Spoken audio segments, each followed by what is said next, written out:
Chapter 54. It was one of those March days when the sun shines hot and the wind blows cold, when it is summer in the light and winter in the shade. We had our pea-coats with us, and I took a bag. Of all my worldly possessions I took no more than the few necessaries that filled the bag. Where I might go, what I might do, or when I might return, were questions utterly unknown to me. Nor did I vex my mind with them, for it was wholly set on Provis's safety. I only wondered for the passing moment, as I stopped at the door and looked back, under what altered circumstances I should next see those rooms, if ever. We loitered down to the temple stairs, and stood loitering there, as if we were not quite decided to go upon the water at all. Of course, I had taken care that the boat should be ready, and everything in order. After a little show of indecision, which there were none to see but the 2 or 3 amphibious creatures belonging to our temple stairs, we went on board and cast off, Herbert in the bow, I steering. It was then about high water, 8:30. Our plan was this: the tide, beginning to run down at 9, and being with us until 3, we intended still to creep on after it had turned, and row against it until dark. We should then be well in those long reaches below Gravesend, between Kent and Essex, where the river is broad and solitary, where the waterside inhabitants are very few, and where lone public-houses are scattered here and there, of which we could choose one for a resting place. There we meant to lie by all night. The steamer for Hamburg and the steamer for Rotterdam would start from London at about 9 on Thursday morning. We should know at what time to expect them, according to where we were, and would hail the first, so that, if by any accident we were not taken abroad, we should have another chance. We knew the distinguishing marks of each vessel. The relief of being at last engaged in the execution of the purpose was so great to me that I felt it difficult to realize the condition in which I had been a few hours before.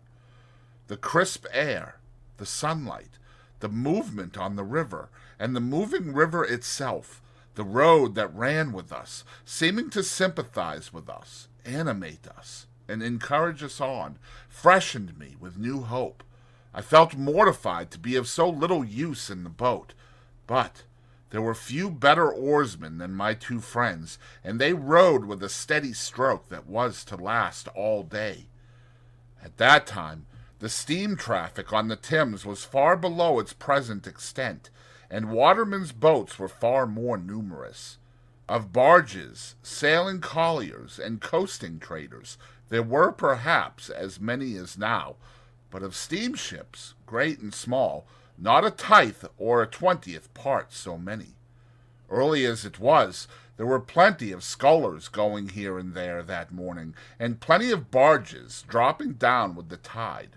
The navigation of the river between bridges and an open boat was a much easier and commoner matter in those days than it is in these, and we went ahead among many skiffs and wherries, briskly.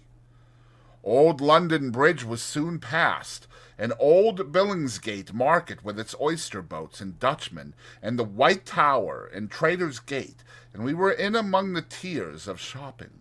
Here were the Lythe, Aberdeen, and Glasgow steamers, loading and unloading goods, and looking immensely high out of the water as we passed alongside.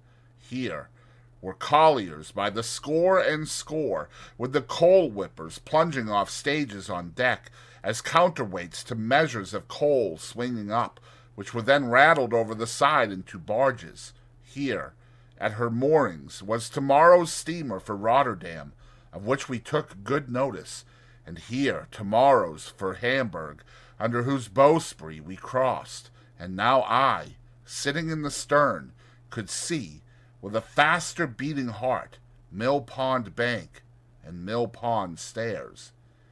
"Is he there?" said Herbert. "Not yet." "Right! He was not to come down till he saw us. Can you see his signal?" "Not well from here, but I think I see it. Now I see him. Pull both. Easy, Herbert. Oars. We touched the stairs lightly for a single moment, and he was on board, and we were off again. He had a boat cloak with him, and a black canvas bag, and he looked as like a river pilot as my heart could have wished. "Dear boy," he said, putting his arm on my shoulder as he took his seat. "Faithful dear boy, well done, thank you. Again, among the tiers of shopping, in and out, avoiding rusty chain cables, frayed hempen hawsers, and bobbing buoys, sinking for the moment floating broken baskets, scattering floating chips of wood and shaving, cleaving, floating scum of coal, in and out, under the figurehead of the John of Sunderland making a speech to the winds, as is done by many Johns, and the Betsy of Yarmouth with a firm formality of bosom, and her knobby eyes starting 2 inches out of her head, in and out, hammers going in shipbuilders' yards, saws going at timber, clashing engines going at things unknown, pumps going in leaky ships, capstans going, ships going out to sea, and unintelligible sea creatures roaring curses over the bulwarks at respondent lightermen, in and out at last upon the clearer river, where the ship's boys might take their fenders in, no longer fishing in troubled waters with them over the side, and where the festooned sails might fly out of the wind. At the stairs where we had taken him abroad, and ever since, I had looked warily for any token of our being suspected. I had seen none. We certainly had not been, and at that time as certainly we were not either attended or followed by any boat. If we had been waited on by any boat, I should have run in to shore, and have obliged her to go on, or to make her purpose evident. But we held our own without any appearance of molestation. He had his boat cloak on him, and looked, as I have said, a natural part of the scene. It was remarkable, but perhaps the wretched life he had led accounted for it, that he was the least anxious of any of us. He was not indifferent, for he told me that he hoped to live to see his gentleman, one of the best gentlemen in a foreign country. He was not disposed to be passive or resigned, as I understood it, but he had no notion of meeting danger halfway. When it came upon him, he confronted it, but it must come before he troubled himself. "If you knowed, dear boy," he said to me, "what it is to sit here a longer, my dear boy, and have my smoke, arter having been day by day betwixt 4 walls, you'd envy me, but you don't know what it is." "I think I know the delights of freedom," I answered. "Ah," said he, shaking his head gravely, "but you don't know it equal to me. You must have been under lock and key, dear boy, to know it equal to me, but I ain't a-going to be low." It occurred to me as inconsistent that, for any mastering idea, he should have endangered his freedom and even his life, but I reflected that perhaps freedom without danger was too much apart from all the habit of his existence to be to him what it would be to another man. I was not far out, since he said, after smoking a little, "You see, dear boy, when I was over yonder, t'other side of the world, I was always a-looking to this side, and it come flat to be there, for all I was growing rich. Everybody knowed Magwitch, and Magwitch could come, and Magwitch could go, and nobody's head would be troubled about him. They ain't so easy concerning me here, dear boy. Wouldn't be, leastwise, if they knowed where I was." "If all goes well," said I, "you will be perfectly free and safe again within a few hours."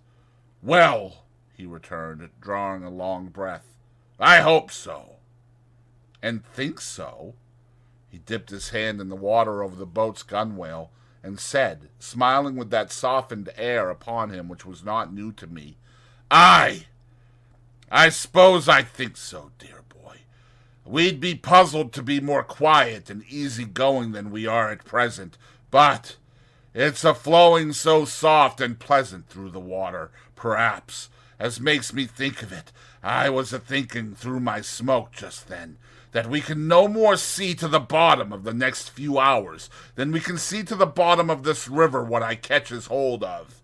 Nor yet we can't no more hold their tide than I can hold this, and it's run through my fingers and gone, you see," holding up his dripping hand. "But for your face I should think you were a little despondent," said I. "Not a bit on it, dear boy. It comes of flowing on so quiet, and of that they're rippling at the boat's head, making a sort of Sunday tune. Maybe I'm a-growing a trifle old besides." He put his pipe back in his mouth with an undisturbed expression of face, and sat as composed and contented as if we were already out of England. Yet he was as submissive to a word of advice as if he had been in constant terror. For when we ran ashore to get some bottles of beer into the boat, and he was stepping out, I hinted that I thought he would be safest where he was. And he said, "Do you, dear boy?" and quietly sat down again. The air felt cold upon the river, but it was a bright day, and the sunshine was very cheering. The tide ran strong. I took care to lose none of it, and our steady stroke carried us on thoroughly well. By imperceptible degrees, as the tide ran out, we lost more and more of the nearer woods and hills, and dropped lower and lower between the muddy banks, but the tide was yet with us when we were off Gravesend. As our charge was wrapped in his cloak, I purposely passed within a boat or two's length of the floating custom-house, and so out to catch the stream, alongside of 2 emigrant ships, and under the bows of a large transport with troops on the forecastle looking down at us. And soon the tide began to slacken, and the craft lying at anchor to swing, and presently they had all swung round, and the ships that were taking advantage of the new tide to get up to the pool began to crowd upon us in a fleet, and we kept under the shore, as much out of the strength of the tide now as we could, standing carefully off from low shallows and mud banks. Our oarsmen were so fresh, by dint of having occasionally let her drive with the tide for a minute or two, that a quarter of an hour's rest proved full as much as they wanted. We got ashore among some slippery stones while we ate and drank what we had with us, and looked about.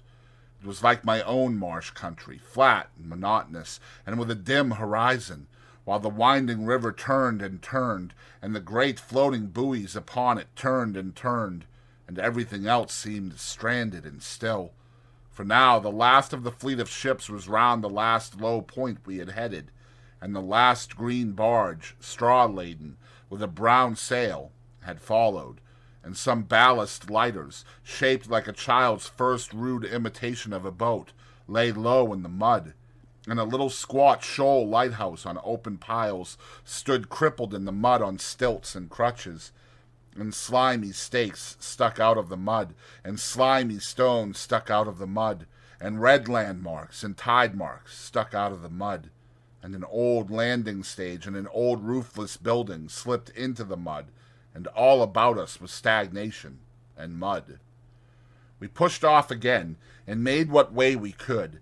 It was much harder work now, but Herbert and Startop persevered, and rowed and rowed and rowed until the sun went down. By that time the river had lifted us a little, so that we could see above the bank. There was the red sun on the low level of the shore, in a purple haze, fast deepening into black, and there was the solitary flat marsh, and far away there were the rising grounds, between which and us there seemed to be no life, save here and there in the foreground a melancholy gull. As the night was fast falling, and as the moon, being past the full, would not rise early, we held a little council, a short one, for clearly our course was to lie by at the first lonely tavern we could find. So they plied their oars once more, and I looked out for anything like a house.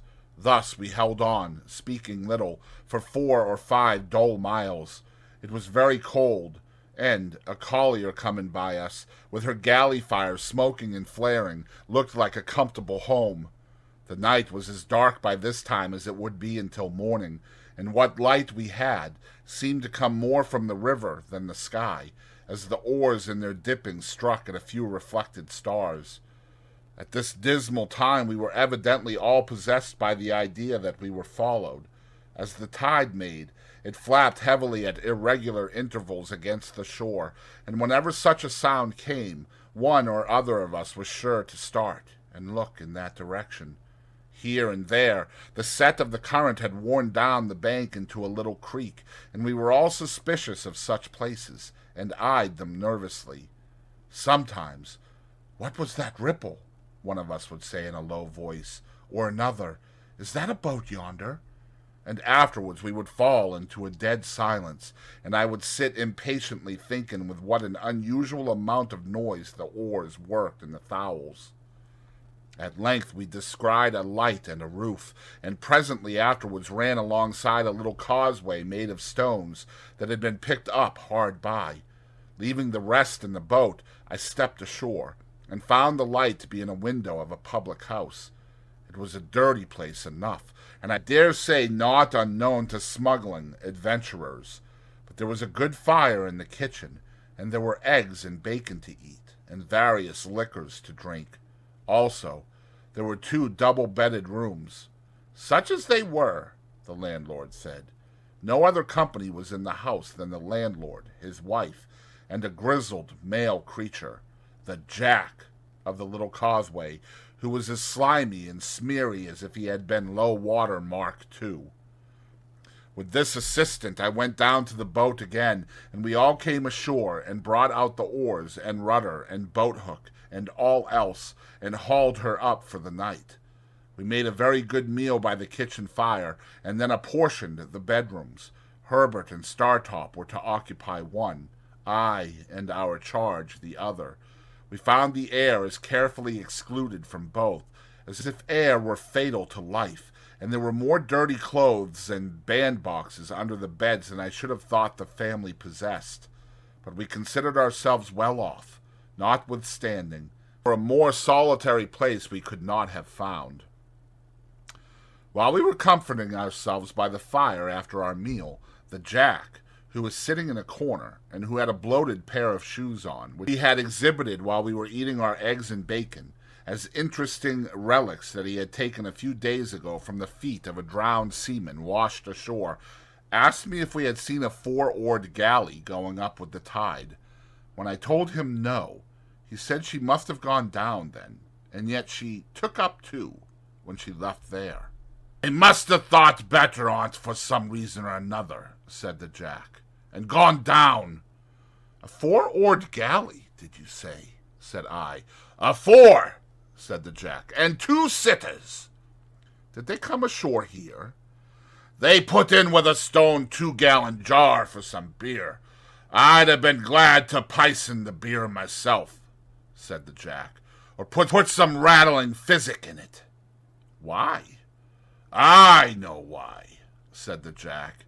He spoke in a slushy voice, as if much mud had washed into his throat. "He thinks," said the landlord, a weakly meditative man with a pale eye, who seemed to rely greatly on his Jack, "he thinks they was, what they wasn't."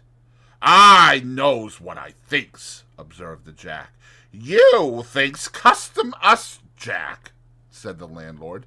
"I do," said the Jack. "Then you're wrong, Jack." "Am I?" In the infinite meaning of his reply and his boundless confidence in his views, the Jack took one of his bloated shoes off, looked into it, knocked a few stones out of it on the kitchen floor, and put it on again. He did this with the air of a Jack who was so right that he could afford to do anything. "Why, what do you make out that they done with their buttons, then, Jack?" asked the landlord, vacillating weakly. "Done with their buttons?" returned the Jack. "Chucked 'em overboard, swallowed 'em, sewed 'em, to come up small salad. Done with their buttons." "Don't be cheeky, Jack," remonstrated the landlord in a melancholy and pathetic way. "A customhouse officer knows what to do with his buttons," said the Jack, repeating the obnoxious word with the greatest contempt. "When they comes betwixt him and his own light, 4 and 2 sitters don't go hanging and hovering, up with one tide and down with another, and both with and against another, without there being custom us at the bottom of it. Saying which he went out in disdain, and the landlord, having no one to reply upon, found it impracticable to pursue the subject. This dialogue made us all uneasy, and me very uneasy. The dismal wind was muttering round the house, the tide was flapping at the shore, and I had a feeling that we were caged and threatened. A 4-oared galley hovering about in so unusual a way as to attract this notice was an ugly circumstance that I could not get rid of. When I had induced Provis to go up to bed, I went outside with my 2 companions. Startop by this time knew the state of the case, and held another council. Whether we should remain at the house until near the steamer's time, which would be about 1 in the afternoon, or whether we should put off early in the morning, was the question we discussed. On the whole, we deemed it the better course to lie where we were, until within an hour or so of the steamer's time, and then to get out in her track and drift easily with the tide. Having settled to do this, we returned into the house and went to bed. I lay down with the greater part of my clothes on, and slept well for a few hours. When I awoke, the wind had risen, and the sign of the house, the ship, was creaking and banging about, with noises that startled me. Rising softly, for my charge lay fast asleep, I looked out of the window. It commanded the causeway where we had hauled up our boat, and, as my eyes adapted themselves to the light of the clouded moon, I saw 2 men looking into her. They passed by under the window, looking at nothing else, and they did not go down to the landing place, which I could discern to be empty, but struck across the marsh in the direction of the Nore. My first impulse was to call up Herbert and show him the 2 men going away, but reflecting, before I got into his room, which was at the back of the house and adjoined mine, that he and Startop had had a harder day than I, and were fatigued, I forebore. Going back to my window, I could see the 2 men moving over the marsh. In that light, however, I soon lost them, and, feeling very cold, lay down to think of the matter, and fell asleep again. We were up early. As we walked to and fro, all 4 together, before breakfast, I deemed it right to recount what I had seen. Again, our charge was the least anxious of the party. It was very likely that the men belonged to the custom-house, he said quietly, and that they had no thought of us. I tried to persuade myself that it was so, as indeed it might easily be. However, I proposed that he and I should walk away together to a distant point we could see, and that the boat should take us aboard there, or as near there as might prove feasible, at about noon. This being considered a good precaution, soon after breakfast he and I set forth, without saying anything at the tavern. He smoked his pipe as we went along, and sometimes stopped to clap me on the shoulder. One would have supposed that it was I who was in danger, not he, and that he was reassuring me. We spoke very little.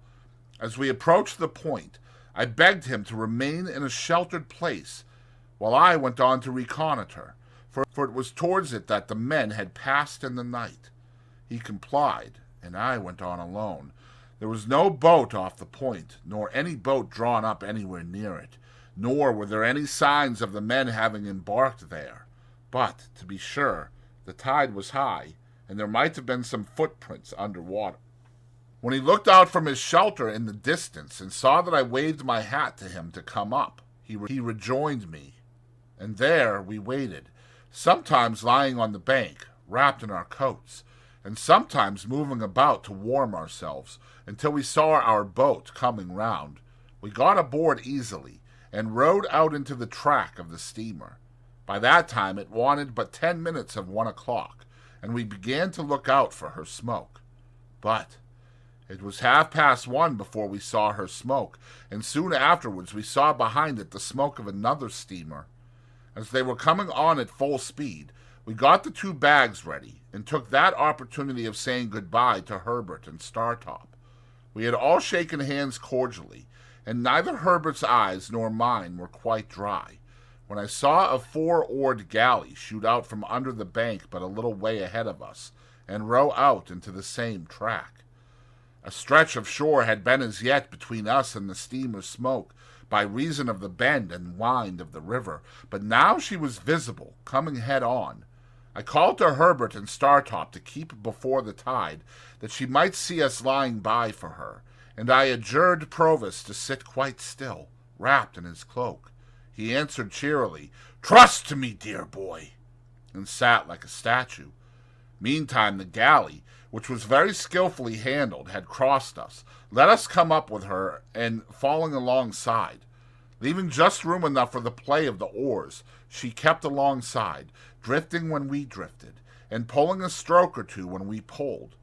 Of the two sitters, one held the rudder lines, and looked at us attentively, as did all the rowers. The other sitter was wrapped up, much as Provis was, and seemed to shrink, and whisper some instruction to the steerer as he looked at us. Not a word was spoken in either boat. Startop could make out, after a few minutes, which steamer was first, and gave me the word Hamburg in a low voice as we sat face to face. She was nearing us very fast, and the beating of her pedals grew louder and louder. I felt as if her shadow were absolutely upon us. When the galley hailed us, I answered. "You have a returned transport there," said the man who held the lines. "That's the man, wrapped in the cloak. His name is Abel Magwitch, otherwise Provis. I apprehend that man, and call upon him to surrender, and you to assist." At the same moment, without giving any audible direction to his crew, he ran the galley abroad of us. They had pulled one sudden stroke ahead, had got their oars in, had run athwart us, and were holding on to our gunwale, before we knew what they were doing. This caused great confusion on board the steamer, and I heard them calling to us, and heard the order given to stop the paddles, and heard them stop, but felt her driving down upon us irresistibly. In the same moment, I saw the steersman of the galley lay his hand on his prisoner's shoulder, and saw that both boats were swinging round with the force of the tide, and saw that all hands on board the steamer were running forward quite frantically. Still, in the same moment, I saw the prisoner start up, lean across his captor, and pull the cloak from the neck of the shrinking sitter in the galley. Still in the same moment, I saw that the face disclosed was the face of the other convict of long ago.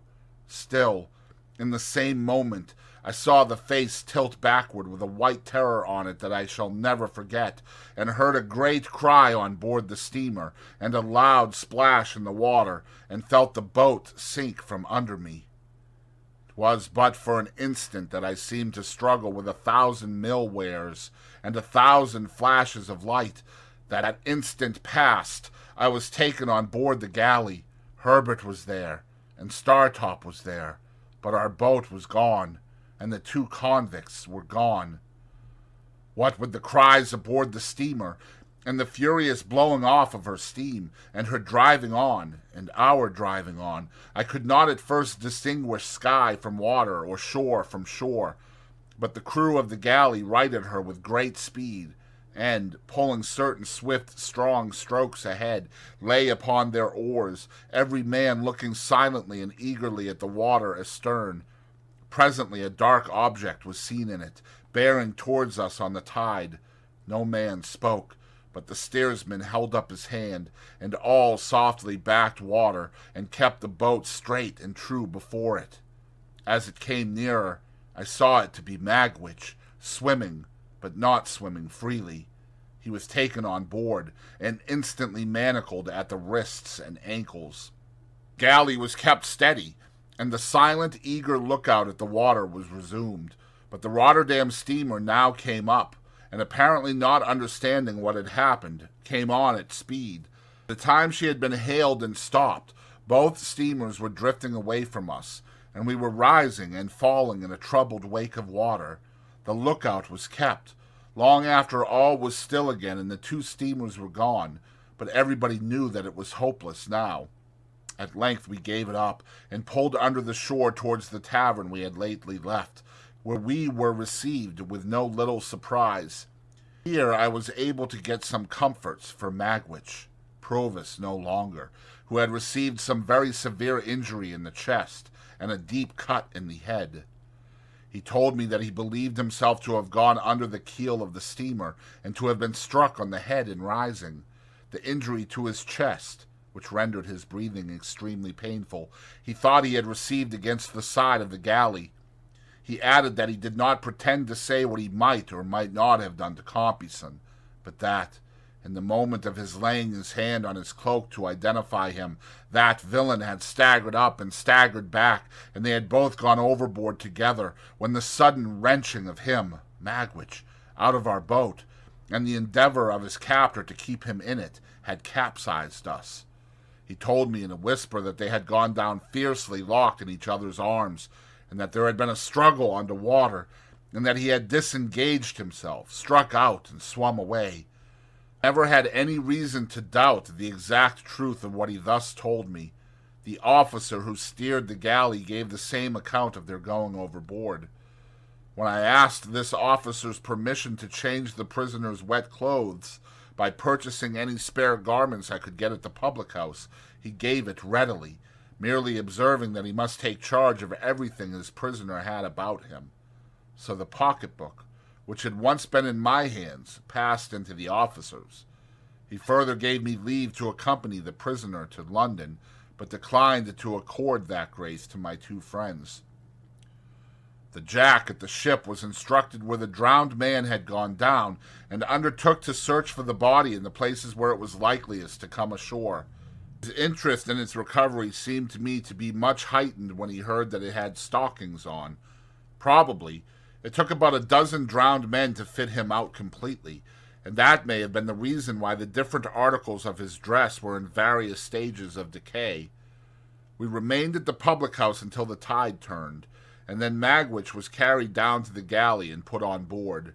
Herbert and Startop were to get to London by land as soon as they could. We had a doleful parting, and when I took my place by Magwitch's side, I felt that that was my place henceforth while he lived. For now, my repugnance to him had all melted away, and in the hunted, wounded, shackled creature who held my hand in his, I only saw a man who had meant to be my benefactor, and who had felt affectionately, gratefully, and generously towards me with a great constancy through a series of years. I only saw in him a much better man than I had been to Joe. His breathing became more difficult and painful as the night drew on, and often he could not repress a groan. I tried to rest him on the arm I could use, in any easy position, but it was dreadful to think I could not be sorry at heart for his being badly hurt, since it was unquestionably best that he should die. That there were, still living, people enough who were able and willing to identify him, I could not doubt.